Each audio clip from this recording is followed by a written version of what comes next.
speaking of your house and what goes down there, so I thought I heard Bo say something to me when we were at your house. Oh, dude. Yes. You know what he's going to say? Yes. This is great. I thought I heard Bo say something to me like 3 weeks ago when we were at your house.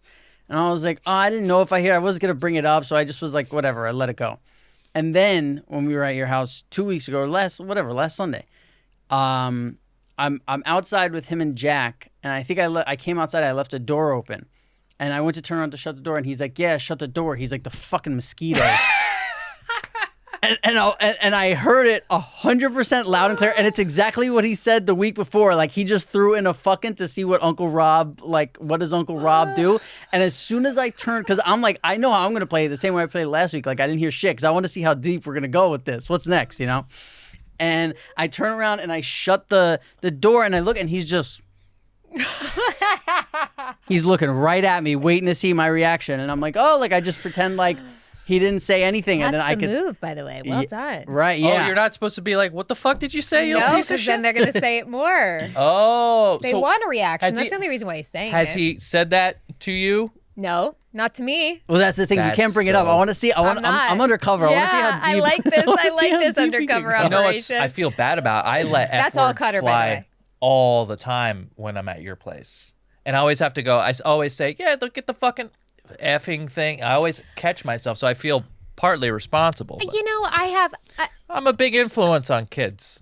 I just have such a weird issue with like curse words in a way that I just don't think it should be such a big deal. I think you should teach kids at a young age not to direct it at somebody, but I think it just shows. I think I've said this before. Cassim's like this fucking guy. Like, there's this guy I know who I had been drinking for 17 years and partying my ass off, however long it was. I don't know. I finally decided, like, I got to stop. You know, I'm done. And a friend of mine who'd come out and go to like a club from midnight to 4 and have like 6 vodka cranberries happened to go out with me like the week before I stopped. And he went around like, oh man, I feel so, I really like, I pushed him over the edge. Yeah, like, that's you know, me, it was my, and I was like, what is this? What, his friends told me like, yeah, like he told us like he went out with you and like that last time that was, you haven't drank since, huh? I was like, what? Like he was with me like pre-gaming basically, Yeah. and then I went on to do drugs for 3 more days, and that you know. So I'm People this like guy. to feel important. Well, yeah, like you go over one time and say fuck, and you're like, oh, it's you know, it's Uncle Cass getting in his brain again. You know, He I is have- making an impression though. Oh, big time now. The book, Yeah, the that's what I'm book that you saying. read to Jack now every week. Yeah. He calls it Cassim's book. Yeah. Because yesterday I was reading him some nighttime books, and he said, I want Cassim's book. I got to say this about Jack. It's a book with shapes, and every page, you know, first page is circles, and then things that are circled, and then the next one is square. You're very hard on him if he doesn't get it right. Yeah, by the way. he really tapers off towards the back of the book. Like he doesn't. Too. There's he a- just gets tired. There's like star shapes or whatever it is at the end. He has a very tough time. He's a very tough time with what the soap is. That's He's why very that's good when at it got- circles. when you got to the rectangle page, Yeah. and there was soap, you were like, Jack, we've been over this a few times already. And he just sits there with like the passy half hanging out of his mouth, like a cigarette, like staring at Look, you. I'm gonna bring some hardcore, you know, discipline. You know. Hey, he's into your vibe. Whatever you're bringing, he's down with it. Oh, we got our first voicemails, and with that, I want to talk about 1 year later, we got him. Yeah, I cannot believe it's been 1 year. Oh no, it's not our first. It's not our almost- first voicemail. We We've haven't. had some before. We but also never ask people to send in. Right, well, voicemails. here's the thing, What's the that's- number? We should probably figure it out. Let us know. Yeah, it's on the screen. yeah, It's right. we put it. It's right. It goes this way. We put it somewhere. Here you go. Good luck with this, Gabby. I want people to start sending in videos and also voicemails if they want. But we were sitting around Jamie's kitchen, and your husband killed a fly, and then Cutter couldn't find the fly for a while, and he's like, "Man, I can't fucking sleep at night if I don't find these flies after I kill them." Blah, blah. And I'm like, "That's what I want. I want to hear people's neuroses. Yeah. I want people to like Well, because Cutter has them a plethora. well, then he knows he could call this number." And Just right here, guys. and let us know exactly what they are. But I I want like original neurosis. What I realized when I was sitting there was I could listen to people talk about their neuroses for fucking hours. We talked about this, didn't we? At your house. Yes. Yeah. So we got a voicemail, but videos would be the best. Obviously, if you don't feel comfortable because they're really weird, you could just send voicemails, or if you have to, you could send emails. But somebody said to us, Jamie. Yes. Hi, Pajama Panters. You are much more entertaining than any of these other losers that write in. I, for one, don't care for their problems or thoughts taking up time on your show. Thanks, Sean. Read the title of the email. Stop reading emails. So yeah, That's so good. We're gonna All keep right, Sean. We're gonna keep reading emails, but more so, we're gonna play the voicemails. We want to watch videos, and we got a voicemail, Bryce. Hey, what's going on, y'all? I'm watching the recent podcast from the 18th of August. I'm 14 minutes and 29 seconds in. This is some of the most, what do the kids say, wholesome shit I've ever seen. The amount that Jamie-Lynn's laughing and crying at, comedy dude, and Robert sitting there laughing too. I ain't even got to the interview of the UFO guy. It's just wild. Much love to y'all. Y'all are creating a family-like atmosphere, at least for me, to be able to tune in to the randomness that y'all provide. My name's Ralfonso. Much love. And maybe see y'all soon sometime. Oh, dude. I really didn't know where that was going to go. I know. It's crazy that weed became a person and then sent us a voice. I thought he was Jesus. I thought he was about to tell us we're listening to smooth jazz. Holy fuck. Well, he's got a voice for the radio. I'm gonna fuck this dude. No. Well, thanks, Rosanzio. Is that what the name was? I mean, That's what I got. something with an R and sounded like Afonso. I just imagine he's like stroking himself, his big old hog, while he's sending that. Why would voicemail. that guy have a big hog, Cass? Just a big purple, veiny yogurt slinger. Of course he's got a big one. No one talks like that. That guy's pure confidence. All right, in no between little voice- dick I know talks like that. Like they talk like me. Before our next voicemail, Jamie, we got something coming in hot. We got a Cassim appreciation mail. Hell yeah. It's a long This one isn't too. long, Take so your time. I'm going to try and... No, do we have time before our whole guest thing. that I can read this whole thing? Yeah, he's not here yet. Okay, great. And this Okay. was sent before the UFO episode. I'm pretty sure. We should. Yes, this was sent on Friday the 14th. I could figure that out. Good call.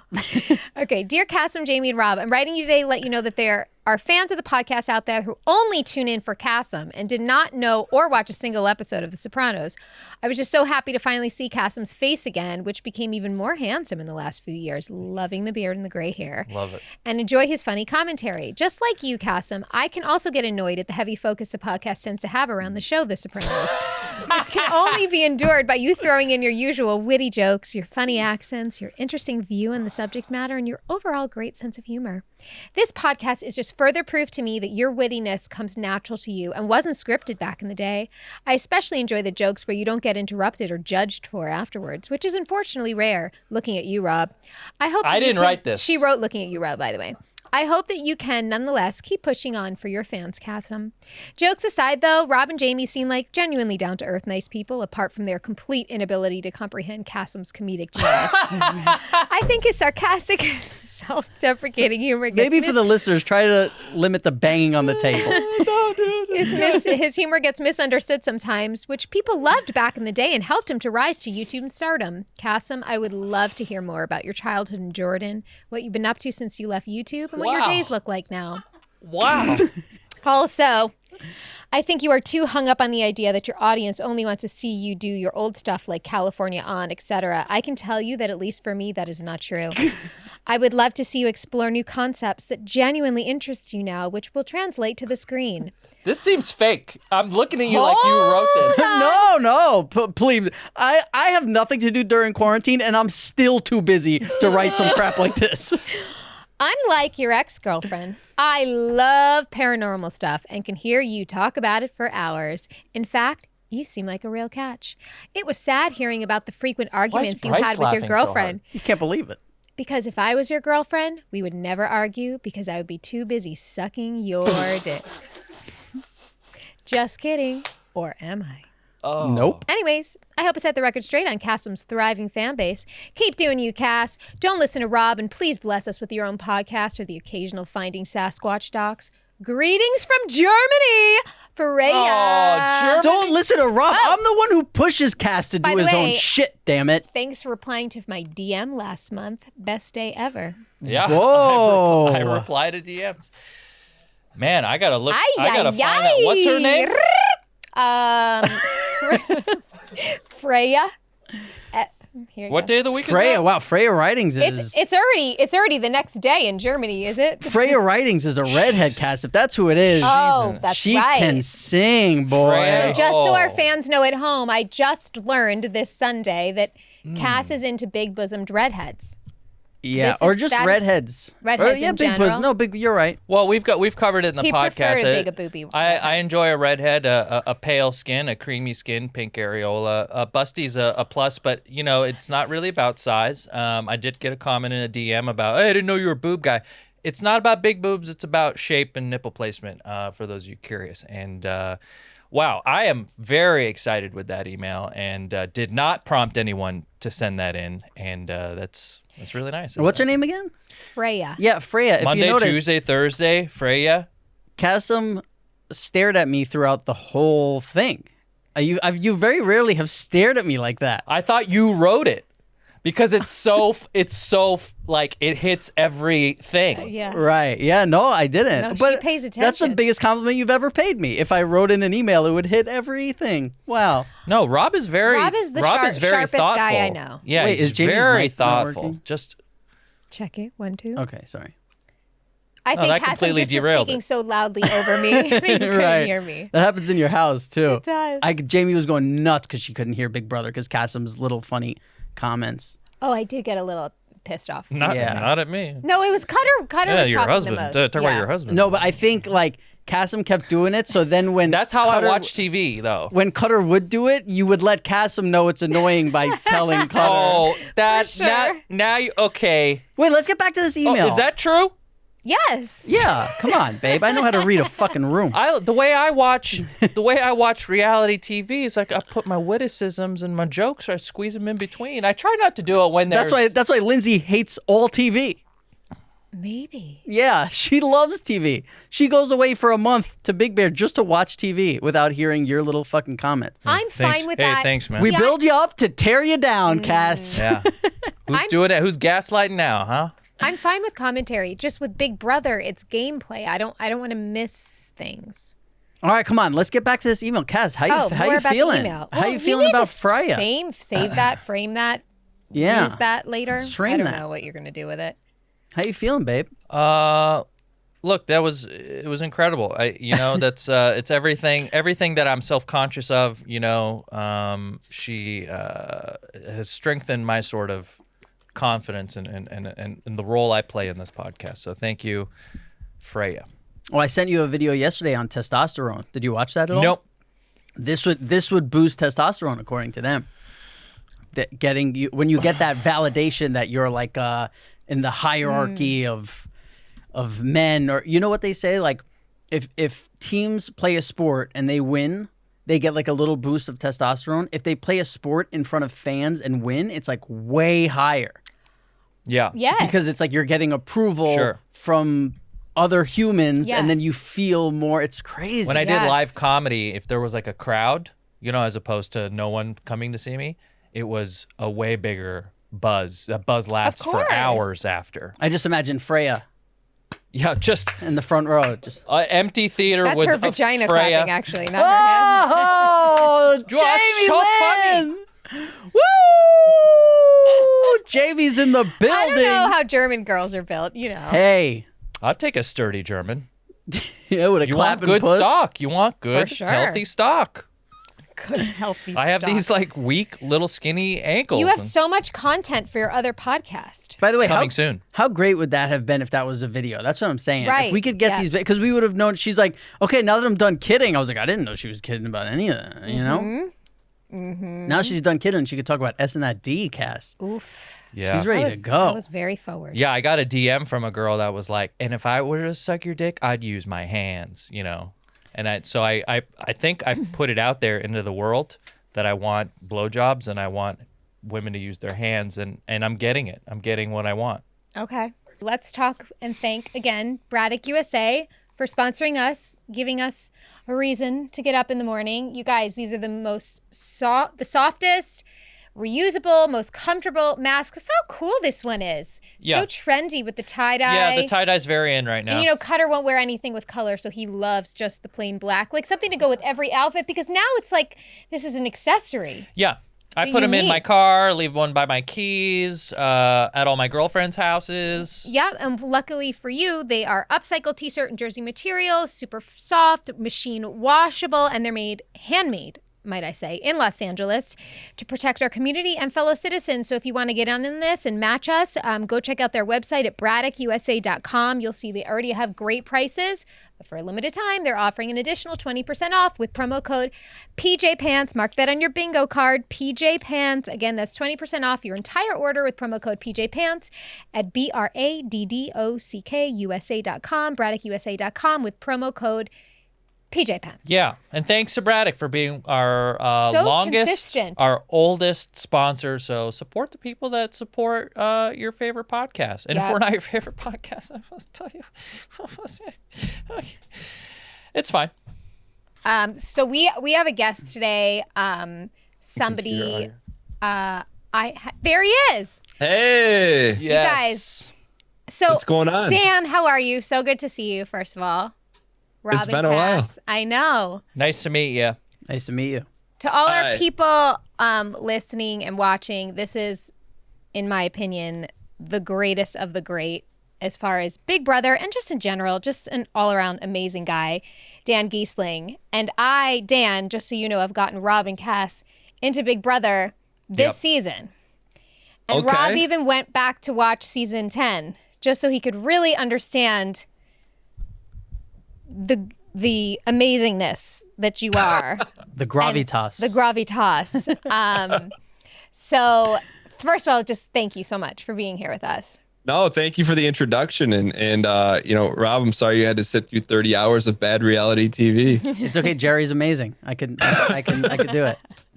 He's a legend.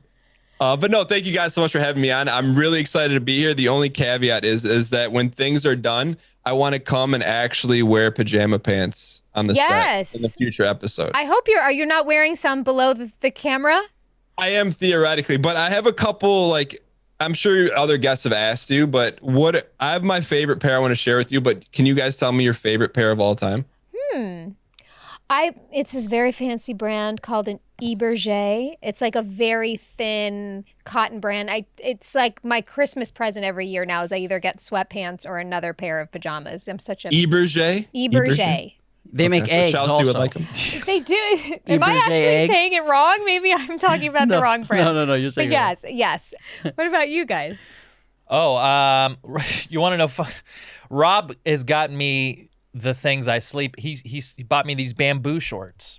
I don't sleep in pajamas. Rob purchased for me out of the kindness of his own heart one day these long black shorts. You hear that, Freya? Bamboo. Yeah, sorry, Freya. You're going to have to make room. They're just very soft, and I've worn them so much that they're starting to come undone, so if maybe you could send another pair my way. But You have to be careful with bamboo. They're very, sensitive material. oh, it feels so good. Yeah, Dan, look into some bamboo shorts. That's what you want to be sleeping in. Can you, for someone that's never worn bamboo anything, how would you describe the texture? It's like silk without the stipulation that there is around silk. It's like stretchy. Good way. It's like soft like silk, but not shiny, but it's stretchy like jersey. Mm-hmm. It's like a softer jersey. And handles sweat better than silk. Well, yeah, you know what? I do sniff them, and I don't get the same smell I'd get out of like a basketball short. What do you recommend? What do you sleep in, Dan? So I got two. One is nostalgic, but my uncle, who's my closest relative, bought me probably 10 years ago this pair of Scarface pajama pants that are so ridiculous. It's got Tony Montana on a leg and Scarface on the other. And when I wear it around, my kids are like, "Dad, why is this guy so angry?" I'm just all right. So when I don't wear those, I have this other. It's like a sponge. I'll tweet you guys the picture of it because I can't describe it, but it's like a sponge cotton velour without being velour. So, like when you touch velour, it's like you can change the color from like dark to light. It's not like that, but it feels like velour. I don't know what it is, but it's pretty unique. It's not as fancy as bamboo or what Fabergé pants. What are they? Fabergé. We think. So what I want to know is, when Jamie played Big Brother, you were there, right? Yeah. Yeah, So he played with us. I want you to tell people your strategy, and I want Dan to tell you where you went wrong. I went wrong. I know where I went wrong, but Dan, you can say I was just too excited. Well, reset it. You went and did a. Okay. So I was a guest on a mutual friend's podcast. Yeah. And we had put together with this company our own Big Brother weekend. And as a surprise to all of us, Dan and his gorgeous wife, Chelsea, showed up at the front door right before we were going to start the game. But Dan, you and I talked a little bit before, right? A little bit. Yes. Like we just kind of introduced ourselves and like, we kind of knew. Like, so, and you told me like about Cutter. Yes. So like we had an idea. And I think we kind of talked about working together. A little bit, yeah. Yes. And so my plan was to work with Dan, which was my ultimate dream because he was my favorite Big Brother player ever. I think so I had this alliance with this guy, Nick, and we were at the final two of an HOH. Was it an HOH or a veto? And I popped his balloon instead of somebody else's to eliminate him. And he got so fucking pissed off. Do you remember Nick? That was 8 years ago. And I know. Who was Nick? I'm sorry. So my friend Nick, really fit, gay guy, but he got voted out shortly after me. But he then just was so angry that I eliminated him, but I thought I was being like cool by distracting people to show that we were working together as well and not making it obvious, that then he was on just a mission to get me out. And by the way, when I say get me out, it was like hours later because this is a fast forward game within 2.5 days, not the weeks and months that it could be. I will say this, if you're listening to this on the outside, like having someone who's played like, CBS Big Brother twice, the intensity was almost identical. Like really? It was real. Like, yeah, I mean, like, cause like you're walking into rooms, you see people talking. It was pretty much there. And for me, I'm like, I don't want to get voted out. So I'm like going, Jamie's going, Cutter's going. And the odd thing was, it was like a weird, like such a bonding experience. Like there's a lot of people that I've kept in touch with, in particular, like Zach and Sarah, like that just from this experience. But it was a lot of fun and, it was very well done. And it's like, you look back on that time in your life, you're like, wow, that really happened. Yeah. How threatened would you be of Jamie as a player if she was going to play the real Big Brother with you? So the thing about Jamie is I knew from day one, I'm like, I can trust her. Like, she's not going to mess with me. And like vice versa. Like, I felt like we were kind of in it together, which like to do well in the game, you have to have one person that you roll the dice on. You're like, this is it. If it works out, we're going to do well. If it doesn't, you're going to lose. And I felt that way with Jamie. And going in, like I went in with my wife, like I knew she's going to take a shot. Like you just know, like your wife's going to try to get you out because it's bragging rights. But like, I just felt that way with Jamie, but there was just so much going on. And there was I remember Nick now, he was super savvy. Yes. He was very savvy, wasn't he? Yes. Did he have black hair? Did he have dark hair? Yes, exactly. Okay, I remember him now. Yeah, he was like, there was some like people that it wasn't, I feel like the majority of the people took it really serious. And there was like maybe one or two that were just kind of like there to have fun. But it was real. I highly recommend it. So you're saying you wanted to trust Jamie a bit, but we had Lance on last week and he said that you told him the same thing, that you wanted to go to the final with Lance. But that's what you have to say to someone like Lance. Lance, you can't trust him at all. Like you look at like I'm reading Lance, I'm like whatever he's saying, 30% of it's true when I'm playing the game. And that's my take on Big Brother. Like I'm not the most athletic or the fastest or anything, but for whatever reason, I feel like I can somewhat read people. And for whatever reason, that's like my twisted gift. And I never trusted Lance at all. Cutter, like I really trusted Cutter a lot. Cutter was like, you're going in, you're going to battle, and he's got your back too. He was kind of a silent creeper, like nobody really thought about him. He was kind of quiet. We say all the time that I think Cutter, I don't know if I could ever let him go for that long, but I think Cutter would do really well in Big Brother. He'd be amazing. He made great television too. He's so funny and like has that perfect sense of humor that I think a lot of people would find him very affable and fun to be around, which is half the game of like real Big Brother is, can you just enjoy being around this person for 75 or 90 days? And like when it push comes to shove, that matters. Like, do I want to spend another week with this person that's like painstaking to be around? That's so true. I feel like as an audience, we don't really get to see, we only see the heavy gameplay and the competition, but that's got to be such a factor in it, is do you want to be around this person? Yeah. Rob and Cass, would you guys ever consider playing? I couldn't eat slop and fucking that I would just instantly, as soon as I got put there, I'd be like, I'm done. You know, I taking cold showers and food is very important to me. And eating, like one day I could do it, but eating bad food for 7 days, I would just be like, get me out of here. Would you hit the red button and say like quit, or do you think you would just be like angry towards a lot of people? Wow, I haven't even seen the red button yet. You don't ever see the red button, but it's there, and it's like if you hit it, like the crew comes in and it's over, you know. Wow. Or you say, I'm like, most people like don't go out like that, but there's a red button there where it's for emergency. You're like, I'm done. It sounds like that show Alone. Enough. What's that? Have you seen the show Alone? I haven't. Is that on Netflix or something? It's on History Channel, but they put it on Netflix. It came out on Netflix now, but it's like Naked and Afraid, but you're alone and you have clothes on. That's it. Wow. And you have to survive? Yeah, and there's 10 people, whoever the last man standing is gets $500,000. Are you in a house or what are you in the wilderness? They just put you in the middle of they drop you off in the middle of the woods, and this last one was in the Antarctic. So people are fucking freezing their balls off. They're fishing constantly, and then all of a sudden they wake up in the morning, they're like, oh, the lake is frozen over.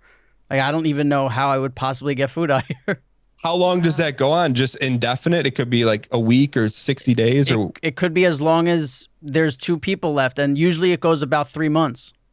Do you know, if you're one of the last people, do you know, oh, there's 3 other people, or you're just... You know nothing. They come in and weigh you like once a week just to make sure you're not dying. Besides that, yeah, you're all on your own. Psychologically, that has to be a terror. You're your own cameraman too, so there's not even. I was just gonna say, you don't even interact with the camera people. Because it would make you feel a little bit better that there's somebody standing there with a camera, so you're not really alone. So no, you are actually alone. And the interactions with animals are like bears have come up on people's shit and like tried to get into the tent, and they instantly like but you're allowed to bring 10 things. So usually people have like a weapon and then like a bear. I think they might give you like a bear horn or like so you have all these things. Cass, what would you have? Fuck is a bear horn? It's like it's like an air horn but for a bear. Okay. A bear horn. Let me ask this one more alone question. If you're the last person, do the producers come in and like say, "Hey, you won"? So here's what's so awesome. Because they come and weigh you every week, they come with a camera crew and they interview you. And they'll ask you like, how are you feeling? Are you all right? Blah, blah, blah. So while they're doing that, your most important person to you in your life sneaks up behind you. And they like hug you and you have no idea. It's what I wait for the entire time, the whole time. It's the most, cause I remember I watched the first season like 6 years ago, I guess, when it came out. And I was like, like you watch it, you're like, I gotta go for a walk, because it's. Yeah, they do that in Love Island. Yeah. This guy is 90 days in the middle of nowhere, no shower, no nothing. And all of a sudden, like they don't tell you either. So all of a sudden you just see like the wife behind a tree and like coming and you're like, oh my God, it's And then the guy hits her with the bear horn, right in the face. Dude, I got something to watch now. It's really good. Well, I feel like that must be super overwhelming. Like when you win Big Brother and you're coming out, not only are you celebrating that the game is over, that you just won this money, but you're seeing your loved ones for the first time in so long. That's got to be one of the most overwhelming moments of your life.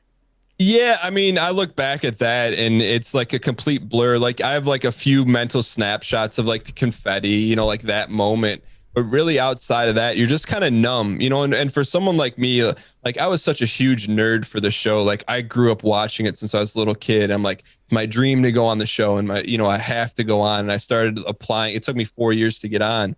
And then so to like go from that to actually winning and then, fast forward to now to like, it's almost like it didn't happen. It's such a, it bang, bang, bang. And then it's like, it was just such like a fever dream, and it's cool to have a life dream actualized, which sounds kind of weird because like, oh, my life dream was to go on the show and win, and it was, and like so to be able to say that is pretty cool, but at the same time, I don't take it super serious, because it is at the end of the day, it's like reality TV and it's fun and it's no, it's like it means something to people like me, and you're also you're one of the standout people because I, like many, were so hoping that you were going to be coming back this season, but I totally understand why. I mean, I have 2 little boys too. That's a huge sacrifice, and I totally get that.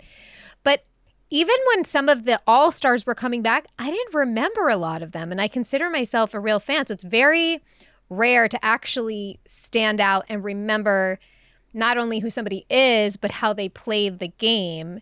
And you were a football coach before you played the game, right? Yeah. I feel like that probably was such an advantage. I think being a football coach is such a unique personality. I think it's such a important characteristic that somebody needs to have to lead a team of young people, especially. Yeah, the big thing for me, what I took away from it, and Jamie, you know me, like I'm pretty quiet. Like in real life, like I'm really like subdued and I'm chilled. And so like just for me to get in the house, like I had to present this huge personality. But when I got there, like I was just taken aback. Like both times I played, I spent the first 2 weeks, like all people did was talk about themselves. So I'm like, I don't have to do anything. I just have to keep asking people questions. And I really just learned a lot about interacting with a ton of different people, and just the fact that, you can just make bonds by genuinely being interested in someone. Yes. Or, for me, like I was motivated to like be interested in someone because I'm trying to win $500,000. But like just the fact that, I didn't have to be this massive personality to do well in the show or in the game or anything, because that's not really who I am. And so I was a really big smack in the face when I got there, because here's me, like I'm pretty shy and there's all these type A personalities, but it was really a big confidence booster for me that I could kind of like figure it out as a 24-year-old kid from Michigan, how to interact with all these people that, I'm kind of in over my head. That's really how I feel about it. Well, just listening to people and taking interest in them makes them feel connected to you. Yeah. But I will say, I can attest that that's not just gameplay, because you flew to a small town where Cutter was playing minor league baseball to come visit us and watch a game with me when I was pregnant with Bo. Like, you were a genuine like we became friends. Yeah. He actually came to the hospital after Bo was born too. I think you were one of the first people that came to see me and the baby. Yeah, wow. I happened to be like, I was, they brought me out to be on the show, and it happened that, you had the, Bo at the time. And it just worked out like that. But the funny thing is like, that's how I play the game. And, like, so right now, the guy that, I really give a ton of credit to helping me win was Memphis. Like, he's playing now. And Memphis is like the exact opposite of me. Like if he doesn't like you, he's not going to sit there and interact with you for hours on end. And so it's funny because like, there's a million different ways to play the game and to do well. And for me, that was just kind of my avenue to do it, was just to get to know people. Yeah. And when you talk about like wanting to be around people, like sometimes that even meant for me, like some of these people can really get to you, but you still got to get up every day. For me, like I still got to get up every day and like, hey, tell me about your third cousin's second job, because that's all there is to do. Like there's nothing else to do. Yeah, that's the part I think I have the hardest time with. It's oh yeah, you would have a hard time. I need, even when like on Sundays if we hang out, and I have a great time, but like there is a part when I get home, I'm like, I'm glad to be home. Like I got my computer and I got my video games, I got my TV, everything. My comfort zone, my headquarters is like right there. I just sit down in my chair and it's like, I'm back. Great hanging out. It was absolutely fantastic hanging out. Dinner was great. Love the kids. Love my kids. Love those kids. In like little windows, and like then I get to go home, and then I'm that's in Big Brother. You don't get any of that alone time. And that like you're in constant like small talk mode for 3 months. Exhausting. And it's so tiring. You know what I mean? And it's not something and I have the most respect for people that go on there. And Jamie was playing she was like, "Hey, this is Dan. This is like one of his most famous moments on the show," and she played the funeral bit, and I was absolutely like awestruck about how you handled. And I don't know if I'm going to explain this correctly, but essentially you were on your last leg. You were gonna go home the next day, and you were in a isolation, like solitary confinement. You had like one Hail Mary attempt at saving yourself.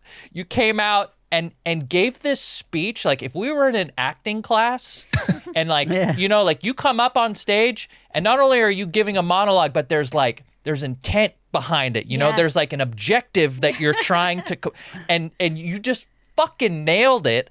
And I was like, oh my God, like you I don't know if you do any acting or but you would crush it.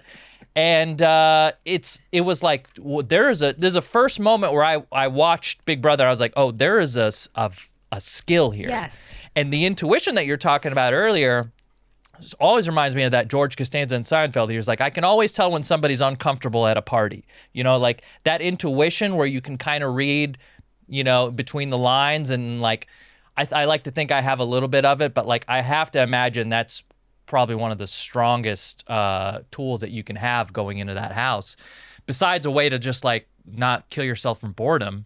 And you're a big gamer, and that's I do want to talk to you about Twitch and stuff like that, because I'm very into it. But like, what do you do from being somebody who's like a big gamer and needs? It sounds like you might need your alone time. How do you get into? I'm not ever gonna have alone time for the next 3 months. Like, what's the process in getting into that mindset? So like, to me, it's like the biggest game of human chess of all time. And to me, that's why it's dangerous. There's a lot of factors that went into why I didn't play this season. The number one is because it's very disruptive to my life. And like with a wife and 2 kids, the last thing, like I love my life. And like, just to think, hey, I'm going to spend 90 days away from my boys and wife. I'm like, I can come back and they're totally different, and I just didn't want to miss out on that. But the second thing is the way I play, like, and it can be like a little disturbing. Like I go in and like, I'm all in. There's no, like, I'm not half, I'm all in, meaning that like, I'm focused. Like if I got to talk to someone for 24 hours a day that I don't want to, I'm in. If I like, there's no half measures for me. And that includes, which is kind of the weird part, is like I take the part of me that's really caring and understanding. And I leave that at home, because to win, you got it. For me, the way I play, because I'm not going to win 100 competitions, I got to build the relationships and be able to, if the move is to cut them. And like you talk about the funeral, like I appreciate all the kind words about the speech, but really what made that work is I had a captive audience, because I spent tireless hours with each one of those people, even though they would be a potential enemy in the game, like getting to know them. So I could touch on something with each of them that was real, although I had to leverage it, to get ahead in the game. But it's really, for me, the hard part isn't really the game. It's what happens after. Like you just don't go into that mode of like becoming this robot and then, you walk out the doors and you're normal. It's for me, it was really hard decompression, because like you gotta become human again. Yeah. And it's very challenging. And for me to like play again and to go through that decompression with kids and a wife, I'm like, it's really hard to do that. Yeah, and I gotta imagine you're doing really well on Twitch. I was watching your stream today, and like Jamie knows nothing about Twitch, and maybe I don't know what it is. Well, great. Well, we can educate her, but you're not a small time streamer. You have a like legit stream, and you can see like you've got the stream set up. You've got the professional mic and the arm and the green screen there, and like just like you guys. Better than us. And and so like, have you always been into video games? You've been on Twitch for a long time, like years. And so that was a little bit of a battle. So I started in 2012. Someone connected me and said, hey, you should stream on Twitch. I'm like, okay. But I started out being like the Big Brother guy on Twitch, which I'm fortunate, because I had like a little bit of a community. Yeah. But there was always like, hey, why aren't you talking about Big Brother? I'm like, well, like I like Big Brother. I loved it. I played it twice, but it's not something I want to like do for the rest of my life. And so I was always as a kid, I grew up, I was very fortunate. Like I had a Nintendo when I was like 2, and like I grew up in like the early 80s. I had a computer in my house when I was 3. My dad was just into that. So I grew up always as kind of like an undercover like gaming nerd. So like when I was growing up, like I didn't tell people I played computer games because I get my ass kicked. Right. You just would. So I would play, and then I could like intermingle with like the athletic kids, and like, I'd only let my really inner circle know that I was into all these nerdy things. And so fast forward to Dan as an adult, you're like, hey, like you can create a business around playing video games. I would be totally blown away. But it's taken 8 years where now it's like for me, I don't want to say this publicly. I'm gonna say it. Like for me to go on Big Brother, unless I win, it's a pay cut. Right. Like it just is. Like it's a huge, like even negotiating a payment up front, like I'm risking, an active audience that's just going to be like, hey, you're going to go away for 3 months, and the second you come back, we're going to be automatically there. It's a huge risk. And really for my life, like I love my life. I have another business that I run, but to leave all that to take another shot at $500,000, and it's just so disruptive. I just didn't, I could see myself maybe playing one more time, but just not right now. Yeah. Do you play Roblox? Please. I don't play insult Roblox, this My man. son but is I know what it is. obsessed. My Bo, it's all he plays. He talks about Dennis Daly and Roblox. Whoever Dennis Daly is. Well, that's the thing now is like kids like know who YouTube characters are, and Twitch personalities more so than like the traditional shows we grew up watching. Yeah. But it's just been really cool, and it's really fun, and I just feel super lucky that I put a lot of time and effort into it. But my wife's been super supportive, because when I told her I'm like, hey, I'm doing this, she's like, what, you're like broadcasting, playing video games on the internet? I'm like, yeah. She's like, okay, cool. Like she's the best. like, Let's give a shout out to Chelsea, by the way. She's the absolute best. And Yeah, she have a sister? She does not. She does not. And let's shout out also her business. Is she still doing Good Girl Comeback? She's doing Good Girl Comeback, but she's also pivoted. She has this company called Bundled. And if you guys, Chelsea's met her, but if you guys ever meet her, she's like, I'm completely out chicked, way out of my league. But she created this company called Bundled. And essentially they design homemade gifts, or gifts that are sourced from Michigan, because I'm from Michigan. And they're assembled by adults with disabilities. So she provides like opportunities to hire adults with disabilities, and has really just exploded this business. And it's just a really like kind soul. Like for me, like I enjoy like making entertainment and getting paid for it. And I feel like she enjoys like the intrinsic value of like helping people and making people smile. That also makes money. Like we're inverted a little bit, but so she has this, you can go to bundledmi.com, and she's really done a great job, and she's super inspirational. She's like runs her business full time, is a great mom and a great wife. So, if you guys want the key to life, and I'm sure Jamie can speak on this too, I don't know your guys' relationship status, is find the right partner, and everything becomes, so much easier. I got mine right here. She's in She Germany. wrote in. There's some girl from Germany is waiting to just give her everything to Cass. But Dan, you know why you're not out of your league? I could tell you, because all girls want is someone who's gonna listen to their shit and they're going on and you said no matter how boring, no matter how long someone talks for, you can do it. So I guarantee you deserve a relationship like Big 100%. Brother. Yeah, you deserve the woman you got. Rob, what's your status? It's very difficult. got, buddy? That's 3 podcasts. I'm single. I've been single for a while. Define a while.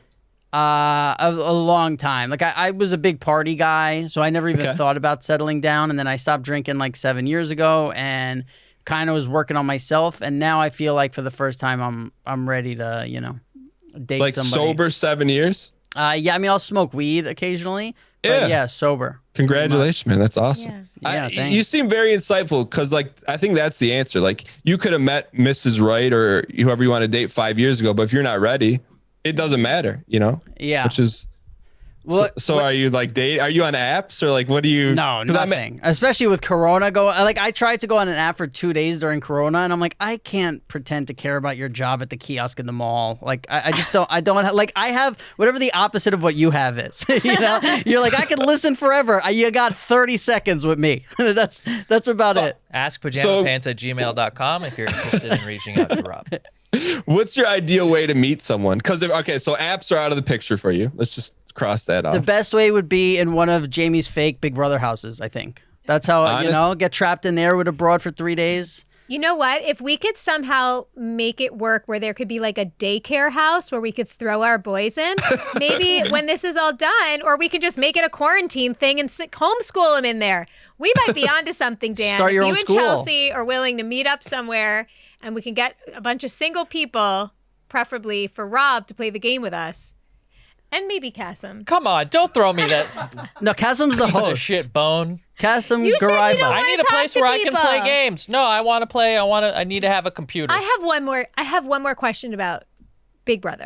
I want to answer, but Okay, I'm not go, going to go, let go. Rob Okay, off the hook okay, that go, easy go, because go. he gave me a BS Okay, answer. okay. Yeah, Maybe dig you- into it. maybe you listen- Give me the real answer. Maybe I you want the listen a real little answer. too much, Dan. Sometimes people don't want to talk. Yeah, get him. No, I'm kidding. What do you? So what do you want Jamie to introduce you to one of her friends? Like you want someone to set you up? Well, you know what it versus- is? I haven't been on a date in so long that like, if I did see a girl that I was really interested, I would go on a date. But when I see a girl and I'm like, I don't know, like the idea of going and meeting up with her and having dinner with her, I'm like, wow, this is. I hate feeling uncomfortable. I hate lying. I hate to sit. Why would you lie what would you lie about on Well, a because date? I'm not 5 minutes in. I'm not going to go, hey, you know what? I just realized you're not the one for me, and just fucking get out of there and walk out. So it's like, here's the thing. I'm very happy. Like you said, I love my life. I'm so comfortable that to change all that, and then maybe it's somebody who I'm like, it's like, hey, you have to go on this date, and then this person you're not really interested. I'm like, what the fuck am I doing? Like I'm so like I'm just a happy person right now, And And I as wasn't your always. friend, I don't want to disrupt that. I could throw a lot of girls his way, but I don't want to. But I also, Rob is one of the most important people in my life, and I hold him at such a high regard that I'm very selective who I would set him. There's actually only one girl I would ever really set him up with, and it's Emmanuel, but she's in a relationship. And it's a man. Yeah. She's out of my league too. No, she's not. I just like you guys vibrate similarly. to me. So I'm putting this back on you, bud. You It's talked coming about back to you no matter what. I'm a spin master. you were talking about the aftermath of the show, right? Like what it's like when you got out. And I'm a poker player. I lived in Vegas for a while. Last year at the World Series of Poker, I got really deep in a tournament. There were like 60 or 40 people left. First place is over $1 million.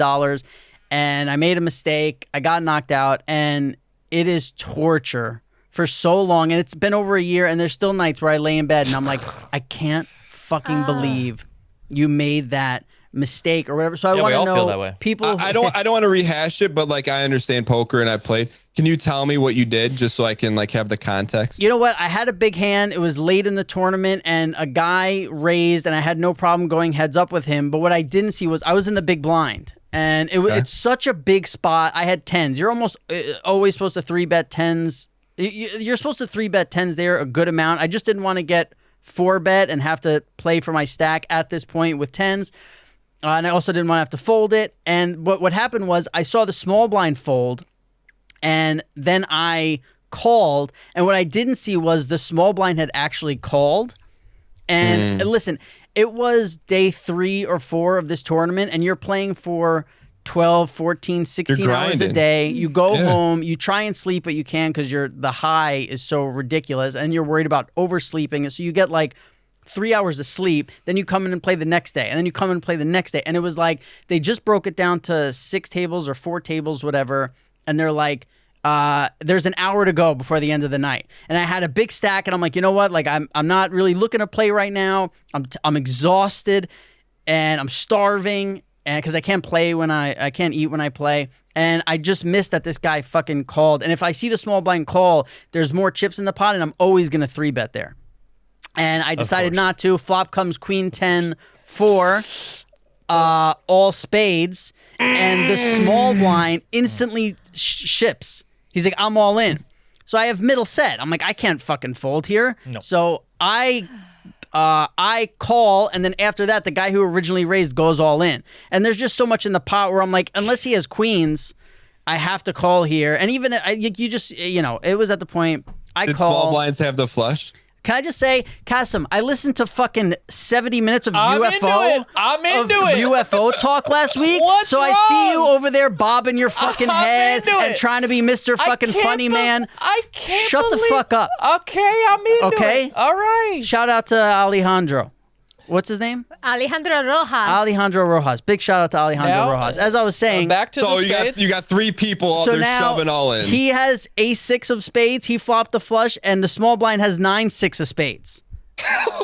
Yeah, or it's ace-6 of spades and 9-7 of spades, whatever it was. They both flopped the flush. I have middle set. Now, this is for a ginormous chip lead in the tournament. Like, if I... there's 40 or 60 people left, and I'm chip leader by far. I think second wouldn't even have had like half the chips I had. Whatever it was. I don't remember exactly. Then you coast. Then you're in. You can coast. And I know I'm making the final table. It's airing on Poker Go, World Series of Poker final table. It's such a huge spot for me.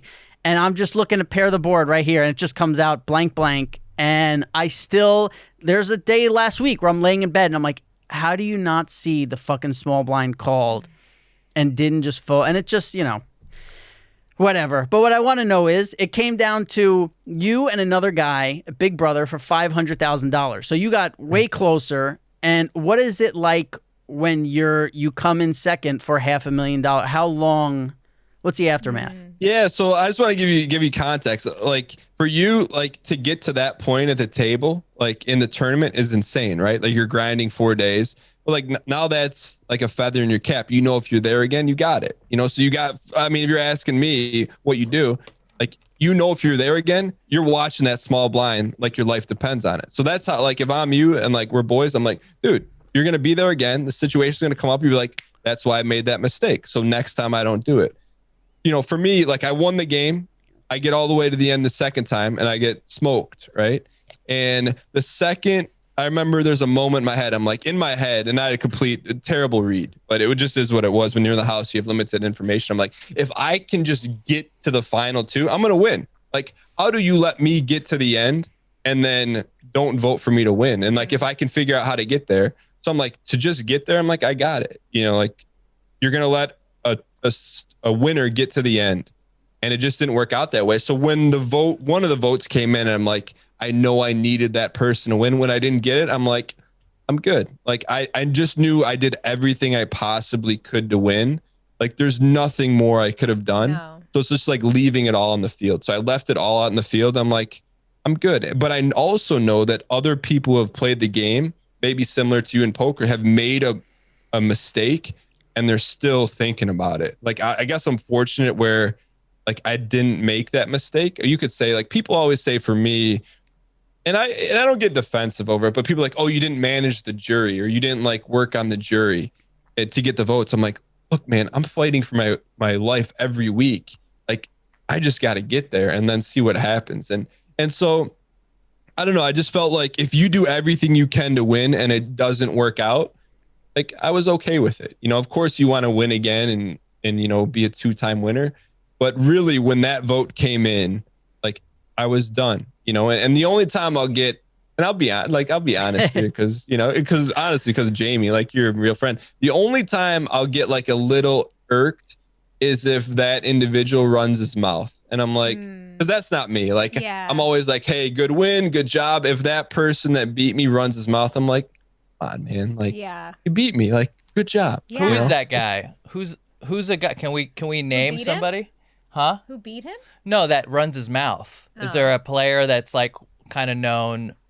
Oh, a Is lot there of people somebody run we their should mouth. be paying attention to on this season? It's just when the individual runs their mouth about beating me. That's the only thing I'm like, just because Isn't that a form of mind game though? At the same time, It's over. I mean, it's over. Like, and I'm saying like this is like years after. I'm like. Oh, you mean after the game? Oh, yeah, in the game, I'll deal with whatever. It's like, hey, you won. Like, I'm happy for you, and like, that's the only thing that gets me. I think the whole managing the jury thing is bullshit, because you'd think they'd come out and be like, okay, respect. We played Big Brother. You played it better than me. I feel like that's a later thing because they were talking a lot in the house about the old school way to play it and then the more recent players. That was going to be my question. What's your thoughts on all that? Here's the big difference, and it just is what it is, and it's on me for not adapting my game to it. But the first time I played, I played a very similar game both times, like deceptive and you upset people. But the first time I played, we had 2 hours to talk to the jury. We couldn't see them. They could see us. And it was like a live satellite feed. So they each asked us 2 questions each. So that's, what is that? Like, I don't know, 14 questions. And it took 2 hours. And then they record it and they present it on finale night. And then they vote. Now what they do for better TV, like you vote someone out on the live finale that's 2 hours, and then they each ask one question that you have a timed answer to. So the format of the game has changed. So you see someone like Tyler, who played like a Machiavellian style game, lose to someone who was nicer, upset less people. Some may say didn't play as a intricate game, but she also didn't have to explain anything at the end. So I think the format of the game, once Tyler lost a couple years ago, I'm like, you're done seeing someone win the game who is like deceptive and is Machiavellian and like pulls the wool over people's eyes, because people are so hurt and you don't have any time to explain it. The first time, like I remember there's a moment, not to go like super into deep Big Brother nerd lore, but there's a moment when Libra was like, oh my gosh, like I get it. So you have time to explain, hey, this is why I upset you. This is why I had to do this. And in the modern day, you'll see it again this season. Like the jury is like 5-10 minutes and that's it. And it's, if you play a 90-day game and you have 5 to 10 minutes, like I would always tell someone now to win the game, don't play like I did. Be as nice as you can. Don't backstab anyone, because that's how you're going to win. That's what is proven time and time again. And that change happened in season 11. Interesting. It's like adding or taking away the 3-point line in the NBA. The game changed. And I feel like, to me, I blame myself because I didn't account for that at the end of the game the second time. Right. So it's better to go out 6th being nice than coming in 2nd and being a dick, because you're never going to win. You're not going to get first place, where if you get knocked out 6th but you were being nice, if you made it down to 2, you could have won.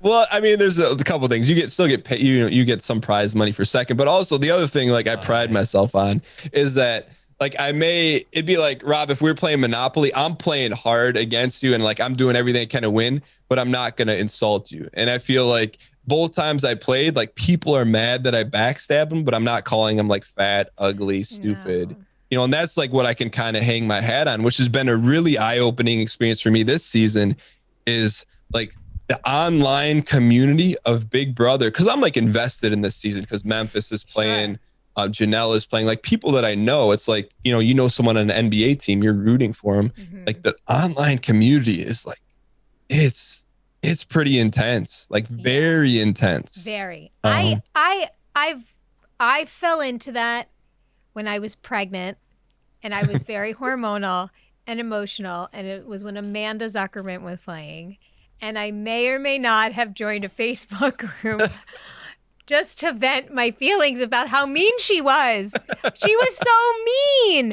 Wait, Dan, I think you and I talked about that. Didn't you did you get in trouble for mentioning something about it on air or something? Yeah, I probably should say it, but one of the executive producers they're like, hey, we're going to ask you your opinion on the players. They're like, and you're going to have to talk about, this girl. I'm like, okay.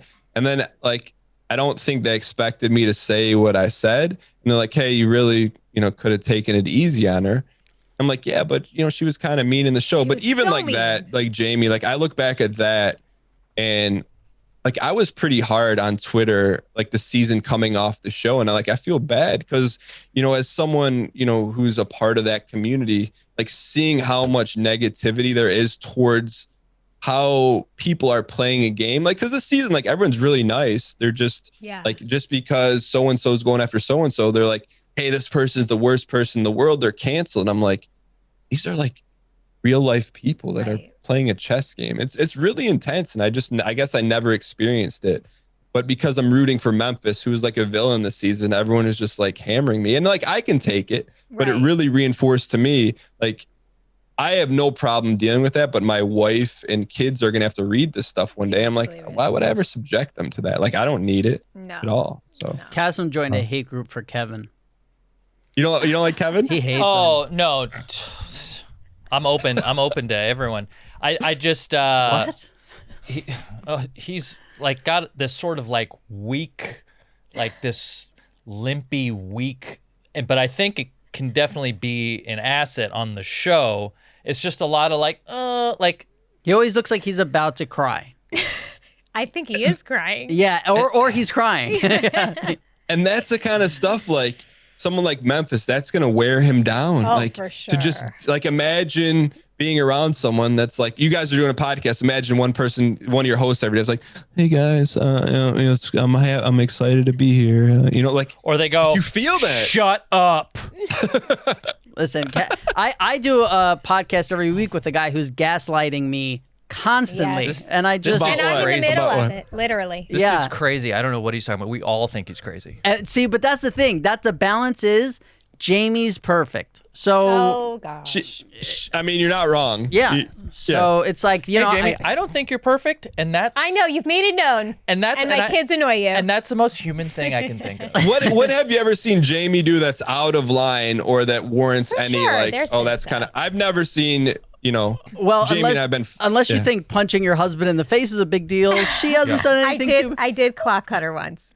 You did? while Yeah. holding the Physically baby. While holding a assaulted her newborn husband, baby. but Other than that, Yeah. It was 4 You in have the to tell me morning, that- and it was Can you dark. tell me that story on the podcast or is it I've after told the it podcast? on the podcast, but I'll briefly tell it. It was 4 in the morning. It was in a dark room. I was very dark. I had postpartum depression.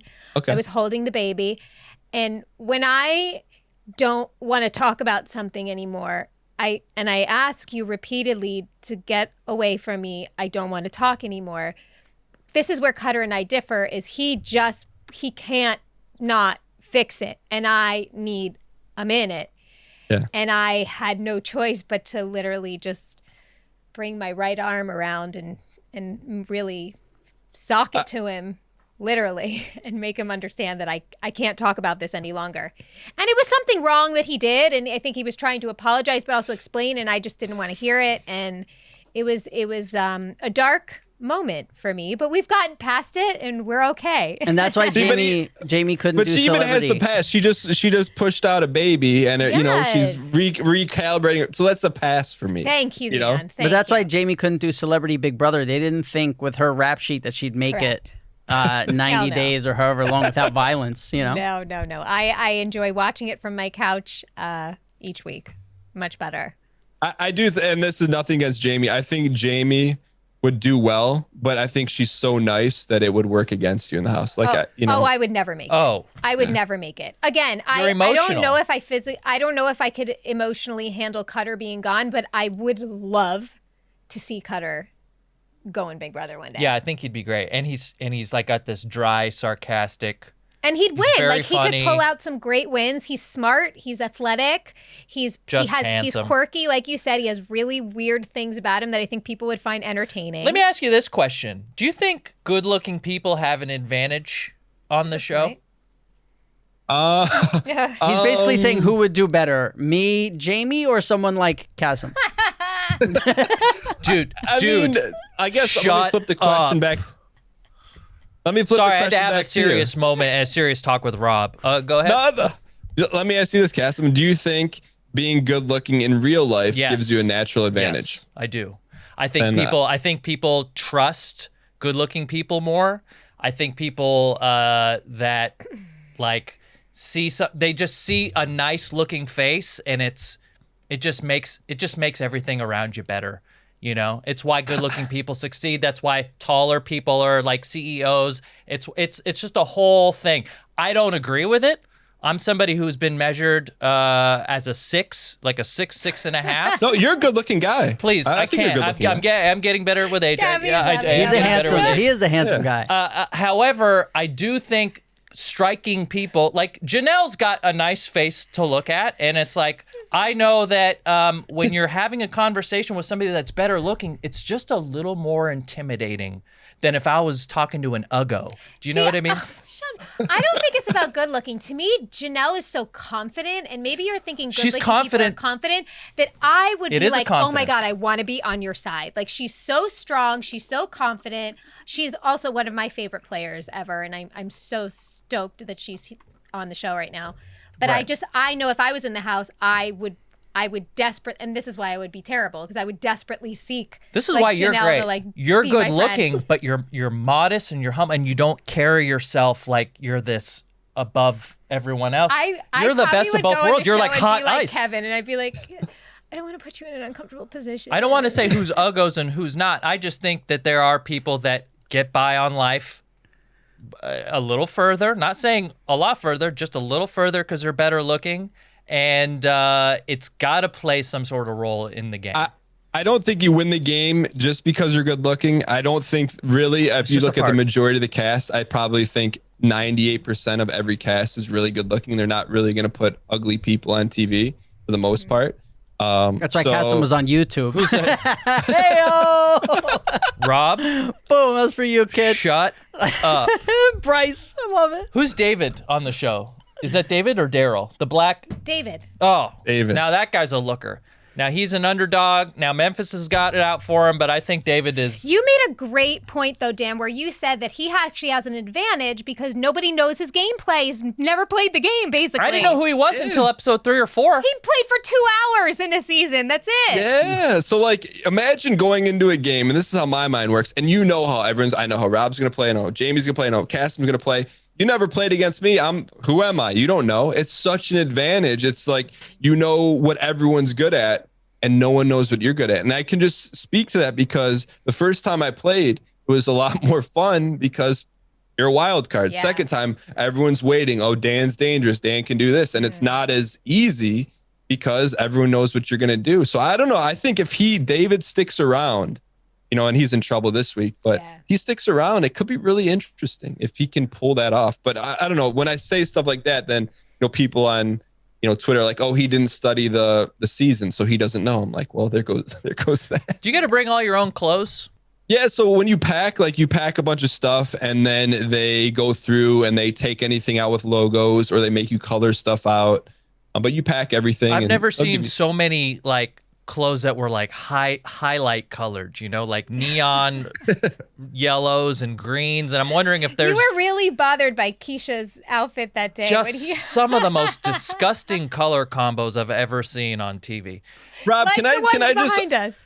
Oh, no, Rob, no. Talk about the colors. No, I'm talking about. I'm gonna talk about Dan. Cassim's Instagram account. Like, I see Cassim's Instagram account. I've never seen it. I bet there's a bunch of modeling-esque shots, like you looking out in the sunset, perfect lighting. Is that accurate or inaccurate? Me? Yes. Oh, I am the antithesis to those kinds of accounts. Really? What does your Instagram account look like? Dan. You just lost your own game. Are you sure? Are you sure your connection's good, bro? I don't know if you're looking at the right guy. I go out of my way and I I do sort of parody versions of those kinds of accounts. Feel free to follow me, and I'll do the same. What is it? It's my name backwards, yeah. And you know what? I'm following you on Twitch, and I think for those of you that are watching and you engage with Twitch, go to twitch.com/Dan Gheesling. Gheesling, sorry. No, like I a baby appreciate geese. the shout out. Yeah. Yeah, no shit. I just got that. And just so you know, I'm sure you already know this, but you're not just the best player according to Jamie. You're the best player according to everybody. Yes. Everybody I'm just getting into the show, and everybody who you talk to is like, oh yeah, Dan's the best. Yeah. Well, I appreciate the kind words, and for me, just to be even considered winning and that kind of stuff. For me, I grew up idolizing. There's this guy who came before me. His name's Dr. Will, and really he inspired me to get on the show. Because I like Survivor and I'm like, man, I'm not that physical. But this guy, he was the OG. He was able to win a game without being more physical or faster, but using his mind. So I learned a lot from him. And so I think it's cool that when people talk about that, to kind of be in the same, words with him. But I appreciate that. And for me, it's I don't take it too serious. It's being good at being the best like pogo jumper in the world, or it's like a fun thing to talk about, and I really enjoy it and I'm passionate about the game. And but it's kind of like it's almost like a different world, right? Like, because in my everyday life, like it's not I'm just a guy walking around, but like right around when like summer like starts to pick up, and it's fun. So it's really flattering to like have played and like done well, but I don't take it like super serious. Yeah, well, we can just also I'm one of the lucky ones that can attest to who you are in real life too, and you're also one of the greatest guys. So I think that's probably why you also have that reputation, because people can see that. I appreciate that. And I hope I get a chance to hang out with all you guys. Me next too. time. Sure, and me and you definitely have the skin tone for poker and gaming, and not for Survivor, because we would be sunburnt like a motherfucker. I'll tell you what, like Survivor is 39 days, and like this is how I kind of approach life. Like, it's like I approach life like mountains, and I'm just like kind of being self-aware. Like Big Brother, it was like a mountain. Like it took so much to just get on and then win and do it again. I'm like, I'm good. And like, I don't know if you guys watch Survivor, but Survivor, I haven't watched it in forever, but this year Survivor was like winners, like all winners. And I watched them, like, I gotta watch this. And it's like watching that, it's like, is this another mountain? Is Survivor, Here we go. like Survivor isn't 90 days. It's like 35 days. It's a completely different challenge. Does the skill set of Big Brother translate to Survivor? And like I even took it a step further. There's this guy who won Big Brother. Spoilers, Rob. Season 12. His name's Hayden. He won Big Brother. He went on Survivor and did really well. I'm like, reached out to him. I'm like, hey, what's it like? I don't know. To me, I'm like, I just like challenging myself, and whether Survivor's the next challenge or not. But that's how I look at Twitch. Like Twitch for me was like, it's been a grind, but like I love it. It's like every day, you get to a point and like you start out broadcasting like 10, 20 people. And now it's to the point where it's like 800, 1,000 people. And I look back, I'm like, it didn't just happen. It's been like a long time coming. So it's cool, and it's fun to kind of push yourself in that way. Kasim looked at Twitch as a mountain too, but he's still at home packing his lunchbox and trying to get ready for the climb. How do you guys all know each other? And Jamie and Rob, I know how you guys know each other. Where is the Kasim connection coming? Me and Rob met on a pilot. Listen, there was I was watching your Twitch stream today, and you were playing Sekiro. Yeah. Is that on your Twitch stream? Are you a certain type of game guy, or are you more of a personality that tries a bunch of different stuff? Because I've been trying to tinker away, and I have some ideas of like, because I tried Twitch a little bit and I have an account. I mainly watch it. But there's part of me that's like, ooh, it's like everything's transferring, all these types of formats and things. Like the way Twitch, I watch this guy Sushi Dragon. I don't know if you've ever seen Sushi Dragon the on dancing Twitch. Guy, right? With all this stuff. Yeah. What he does on there is like unbelievable to me, and it just opens up all this sort of like, thought about like what's actually possible on Twitch versus just like watching a guy play games. But what's your sort of path, and like how do you go about your streams and growing your brand there? So that's a whole different thing. But my take on it was, I just didn't want to go on Twitch and be a guy that just streamed and be like, oh, hey, I'm streaming. It's like I made it into a show. And for me, I centered it around like everything I've done like publicly, whether it's Big Brother or even Twitch. I'm like, at some point, I got to be okay with my sons watching this. Like, so I center around like doing clean, positive entertainment. So I play a lot of games that are super frustrating, that you'll see people throw controllers or swear or go off. And I like, when that stuff happens, like I laugh about it and like try to make it fun. So the way I structure the show is just to make it a show that is different. Like, and that's like kind of the antithesis of like the typical gamer. Like you see people rage and do that stuff. So I just try to do something different and provide someone like, hey, Jamie could put it on and she doesn't have to doesn't have to worry about me swearing and stuff like that. And that's pretty much how I am in real life too. I don't talk about like a lot of lewd stuff or like swear a lot. So like, that's kind of like my unique selling proposition, is the fact that like you can tune in and you can watch with like your little brother or whatever. And then the fact is the games that I play are extremely challenging. So like I'll fail. Like there's this one game called Bloodborne. It's like, it's like a Dark Souls game. Yeah. And like I fought this boss like 170 times. And so like everyone's like, when's he gonna give up? When's he gonna give up? And then you get to the moment when you win, and it's like this moment of jubilation. And no, I love that. Yeah. Well, that's great. I mean, that definitely would not be what I would do. I don't know how to be wholesome, and Yeah. no, I But mean, yeah, I just get be very you, afraid you know? when he's going to go play Rocket League. no, I spent a whole episode trying to get Jamie to touch a fleshlight, the insides of it. So that would That would not be something I wouldn't talk about would on my not. Absolutely not. No, absolutely not. But No. you know what? Everyone has their own thing. Well, you heard it here first. Dan is not only the Seinfeld of Twitch, but he's also going to win Survivor next season. Yes. Wait I don't till know. your kids are not toddlers anymore, just for Chelsea's sake. Well, And I mean, then- like it's like 30 days, you know. 30 days is different than 3 don't months. hold But I it have to back. ask you guys this because, like, I grew up and like I'm not gonna hide it, Rob. Like, you had some lines that like I was watching in college and I was rolling. You know, I'm not gonna drop the line here about ZD, but you and Jamie went through like an intense like experience. Yeah. Like for you guys, were you like that bond? I mean, it just forged because you guys were like the young cats on the show, and like how has that evolved as you guys have gotten older? Go ahead, Gene. No.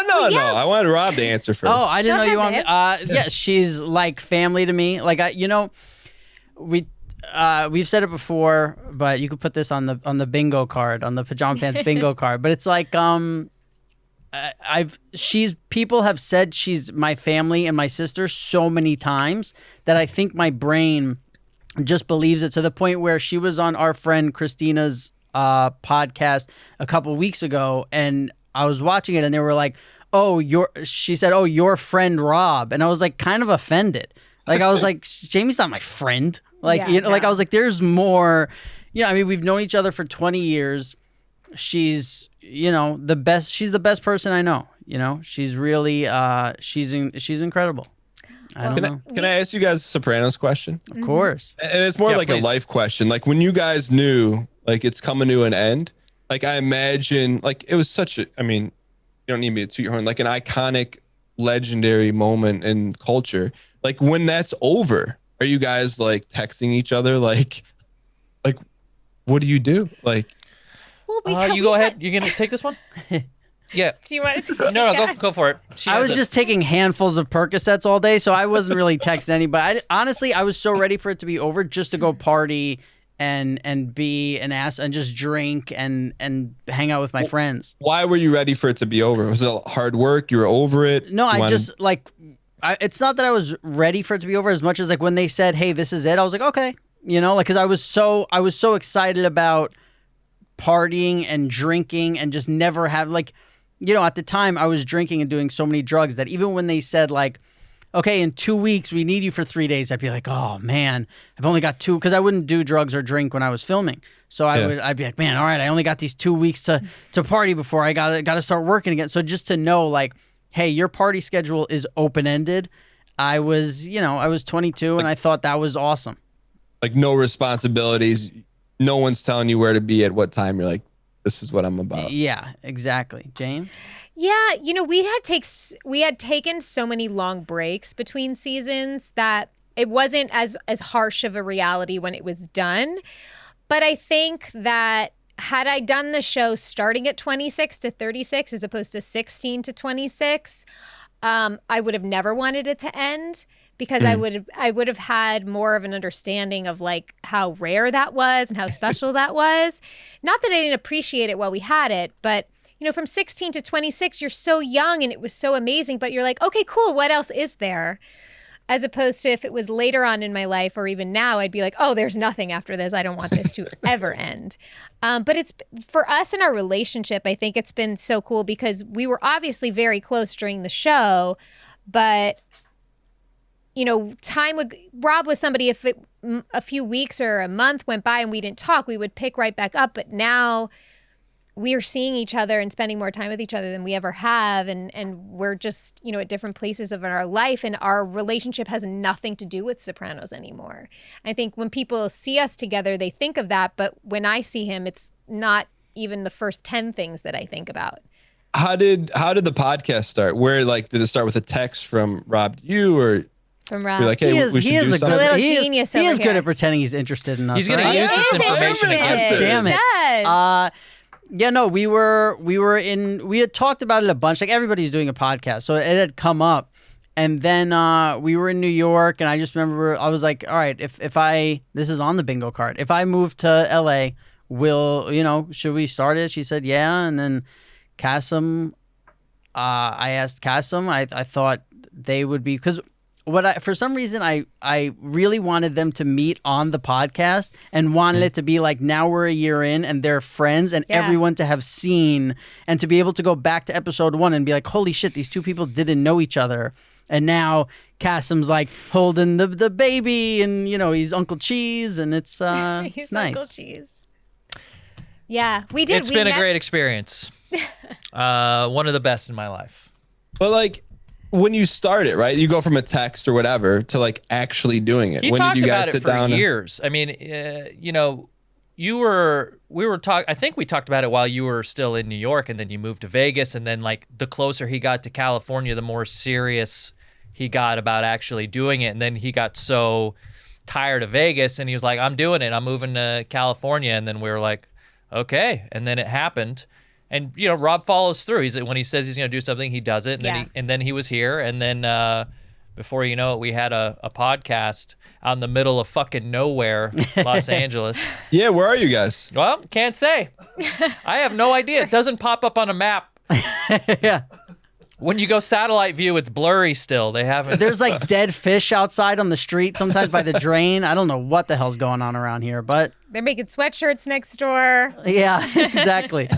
Yeah, but yeah, it's been a great year to see kind of how our relationship has formed in the podcast. Like I feel like we just started hitting our stride, kind of recently in the podcast, which is, What makes you feel that? Why do you feel like you're now just hitting your stride? Our rapport has evolved to something that's it's less. I know I can't speak for them, but I'm less self-conscious about kind of how I'm coming across or like what I'm saying, and I'm kind of just feel like I'm in the company of just two people that I hang out with, which we do now, and there's just less pressure to kind of like have to feel like I'm providing a certain angle in the podcast, and it's just three pals now, and we're in some sort of rhythm. Yeah. What did you feel your angle was prior to letting your guard down?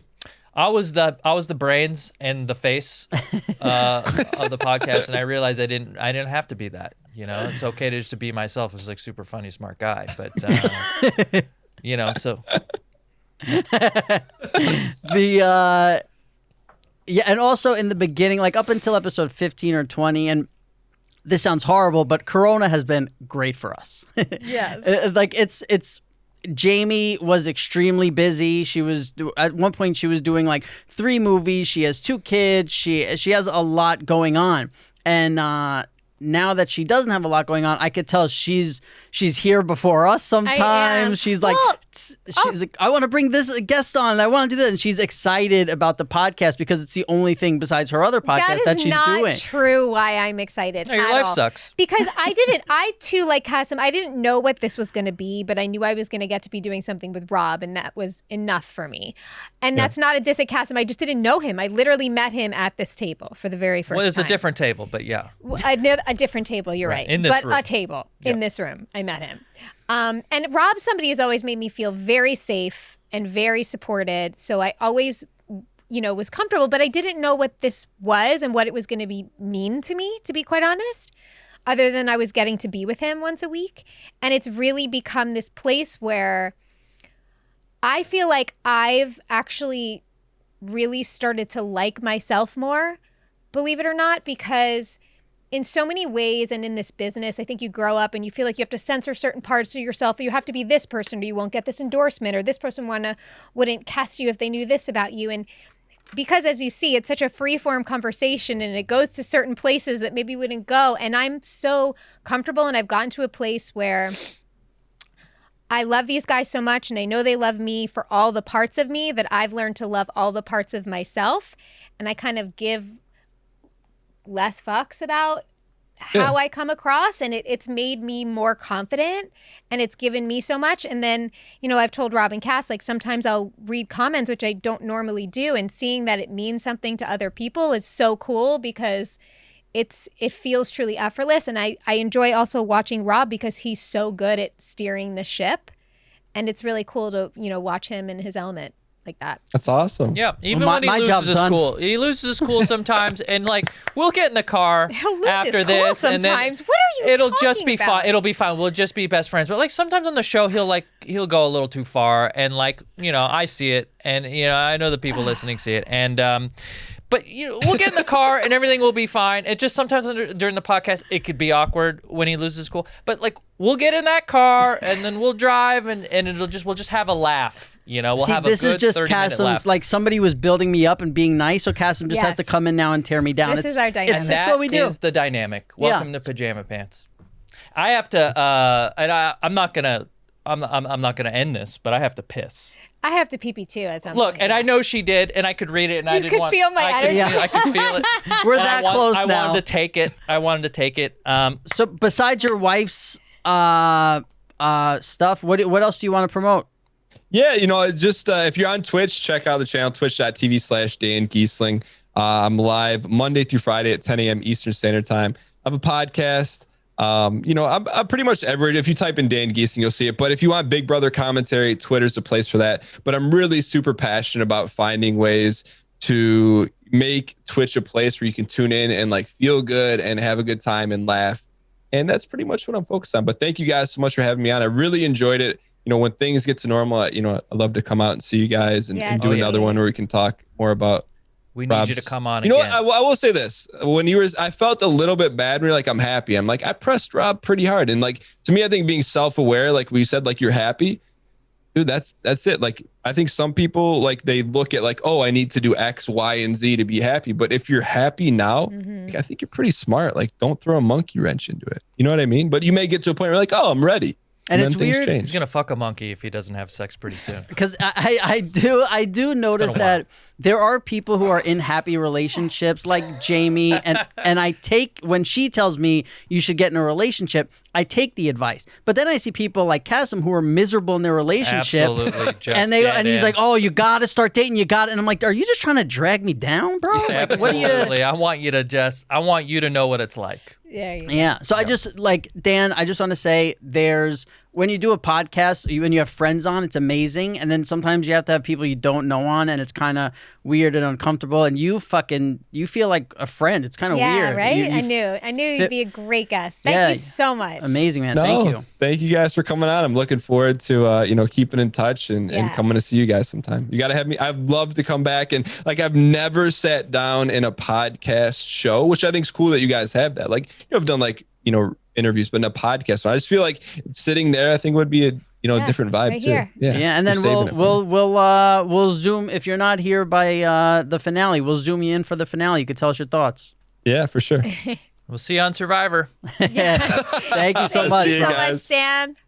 So Dan's the best, you guys. I pulled through with a great guest. I've had 2 good guests now, right? You've had all your guests have been good. Yeah, really good. And we all just peed, so we all feel incredible. Oh. We all feel much better. I mean, they're no Alejandro Rojas, but they're all great.